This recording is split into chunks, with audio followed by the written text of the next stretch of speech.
நேர்களே, இன்றைய வாஸ்து பகுதியில் சுகருக்கும் வாஸ்துவுக்கும் ஏதாவது சம்பந்தம் இருக்கின்றதா பாருங்க. எந்த நோய் வந்தாலும் ஒரு மனிதனுக்கு அவருடைய வீட்டில் இருக்கின்ற வாஸ்து ஒரு காரணமாக இருக்கும், கிரகங்கள் காரணமாக இருக்கும், நம்முடைய பூர்வ ஜன்ம கர்மங்கள் காரணமாக இருக்கும். இதெல்லாமே சேர்ந்தால் தான் டிஃபெக்டே உருவாகும்.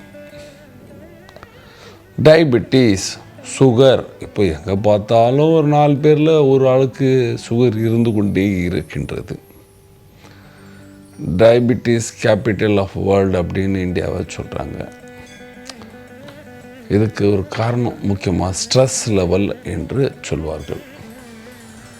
நான் ஒரு உதாரணமாக உங்களுக்கு பெங்களூரில் நான் பார்த்து ரெமெடிஸ் கொடுத்து அவங்க நல்லா இருக்கிறத சொல்கிறேன், இதுக்கு காரணமும் சொல்கிறேன்.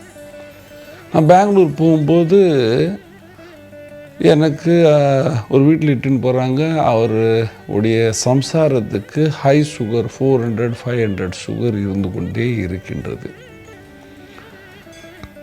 வீடு ஏபிசிடி வாஸ்து பார்க்கும்பொழுது ரொம்ப பர்ஃபெக்டாக இருக்குது. ஆனால் நான் சொன்னேன், உங்கள் வீட்டில் அக்னேயத்தில் கம்பாஸ் வைக்கும் பொழுது கம்பாஸ் 45 டிகிரிஸ் சென்டர் ஆஃப் ஈஸ்ட்லேருந்து தள்ளி இப்படி போகுது. அப்போது இது தெற்கு மத்திய பகுதி. இங்கேயே ஒரு செப்டிக் டேங்க் இருக்குது வெளியே, அதாவது ட்ரைனேஜ் லைன், அது அடிக்கடிக்கு அடிச்சிக்குது, தண்ணீர் தங்குது. அதே சமையல் அறைக்கு அதாவது முன்ன ஃப்ரண்ட்டில் இவங்க கிச்சன்லேருந்து வர சாமான் எல்லாமே கழுவுறது, வாஷிங் மிஷின் எல்லாமே வைக்கிறாங்க. தண்ணியாக இருக்குது ஃபுல்லாகவே. எப்பொழுதுமே ஒரு பெண்ணுக்கு உடம்பு கெட்டு போகுதுன்னா அது அம்மா இருக்கலாம், மருமகளாக இருக்கலாம், நம்ம வீட்டு பொண்ணாக இருக்கலாம். நம் வீட்டில் அக்னேயம் கெட்டு போனால் மாத்திரமே, அதுவும் அக்னேயத்தில் தண்ணீரும் நெருப்புக்கு ஏதாவது ஒரு சம்பந்தம் ஏற்பட்டு விட்டால்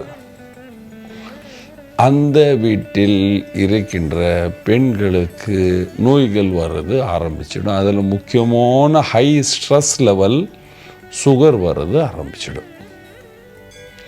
இது சுகர் வந்ததுன்னா சில பேருக்கு நைட் அடிக்கடிக்கு டாய்லெட் போக வேண்டியது இருக்கும், யூரின் பாஸ் பண்ண வேண்டியது இருக்கும். சில பேருக்கு சீதலும் பிடிக்கும், சில பேருக்கு நமைச்சல் வரும். இப்போ நீங்கள் இவங்களுடைய ஜாதகத்தை பாருங்கள். செவ்வாய் சனி பார்வையில் இருக்கும், குரு பலகீனமாக இருக்கும், அல்லது சனி 6ஆம் பாவத்தில் செவ்வாய் துலாமில் இருந்தால், அது என்ன லக்னம் அதெல்லாம் அப்புறம் பார்க்கலாம். துலாமில் சுக்கிரனுடைய வீட்டில் செவ்வாய் இருந்தால், சனி 6ஆம் பாவத்தில் இருந்து ரொம்ப ஓவர் ஒர்க்லோடு ஸ்ட்ரெஸ் அதிகமாக இருக்கும். இவர்களுக்கு அமைகின்ற வீட்டில் தென்கிழக்கு கெட்டு போயிருக்கும். தென்கிழக்கில் படிக்கட்டு வர்றது, தெற்கு வாசல் வர்றது. சில பேர் தென்கிழக்கில் தெற்கு உச்சவாசல்னு சொல்லி யார் வீட்டுக்கும் வாஸ்து பண்ணிட்டு வந்துடுறாங்க. அது உச்சவாசல் இருக்கா இல்லையா, அந்த வீட்டில் சண்டைகள் அதிகமாக இருந்து கொண்டே இருக்கும். தென்கிழக்கு டைரக்டாக தெற்கு பக்கம் இருந்ததுன்னா அந்த வீட்டில் சண்டைகள் அதிகமாக இருக்கும், நோய்கள் அதிகமாக வரதுக்கு வாய்ப்பு இருக்கும். அங்கேயே தண்ணி இருந்ததுன்னா, செப்டிக் டேங்க் இருந்ததுன்னா சுகர் வர்றதுக்கு வாய்ப்பு இருக்குது. சொந்த வீடு இருந்தால் அந்த செப்டிக் டேங்க், தண்ணீர் தொட்டி தென்கிழக்குலேருந்து மாற்றிட்டு விட வேண்டும். எங்கே மாற்றலாம்? செப்டிக்கை நார்த்து வெஸ்ட்டு, செப்டிக்கை வடமேற்குக்கு மாற்றி விட வேண்டும். தண்ணீர் டேங்க் இருக்கா, வடகிழக்கு பக்கம் மாற்றிட வேண்டியது தான். ஆமாம். அதுக்கப்புறம் வீட்டுக்கு சமையல் மேடைக்கு முன்னையும் பின்னையும் தண்ணீர் இருக்கக்கூடாது, வாஷிங் மிஷின் இருக்கக்கூடாது, அங்கே பாத்திரம் கழுவக்கூடாது. பாத்திரம் கழுவணும் சார், கிச்சன் இருந்தால் பாத்திரம் இருக்கும். ஆமாம் இருக்கும். என்ன செய்யுது? அதுக்கு வடக்கில் கிச்சனில் வடக்கு பக்கம் போடுங்க.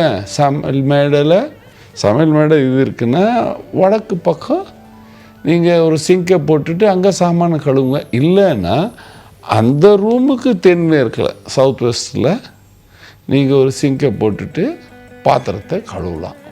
ஆனால் அங்கு தென்கிழக்கில் கிழக்கு தென்கிழக்கோ அது தெற்கு தென்கிழக்காக இருந்தாலும் அங்கே தண்ணி தொட்டி பிடிச்சி வைக்கிறது, பக்கெட் பிடிச்சி வைக்கிறது, நைட் ஆனால் எச்ச சாமான் எல்லாம் பாத்திரம் எல்லாமே அங்கே விட்டு வைக்கிறது, அதை ஈரமாக வைக்கிறது விசேஷமாக. இந்த மாதிரி இருந்ததுன்னா அந்த வீட்டில் சுகர் வர்றதுக்கு வாய்ப்புகள் அதிகமாக இருக்கும். இன்னொன்றுங்க, எல்லோரும் சவுத் வெஸ்ட்டில் போய் படக்கணும் அப்படின்றாங்க. சவுத் வெஸ்ட்டில் தென்மேற்கில் போய் படக்கணுன்றாங்க. அம்மா, தென்மேற்கில் படக்கிறது நல்லது தான். ஆனால் இந்த கம்பாஸ் போட்டு வாஸ்து சொல்கிறவங்க இப்போ ஒரு வீடு ஒரு 800 அடி 500 அடி 400 அடி இருக்குன்னா அது சவுத் வெஸ்ட்டு 4 அடிக்கு தான் வரும். அந்த 4 அடியில் தான் எல்லோரும் போய் படுத்துக்கலாமா? முடியுமா? முடியாது. அப்போது நீங்கள் கவனிக்க வேண்டிய விஷயம், சவுத் வெஸ்ட்டில் படுக்கும் பொழுது நம்ம தலைக்கு மேலே லாஃப்ட்டு பரணை வரக்கூடாது.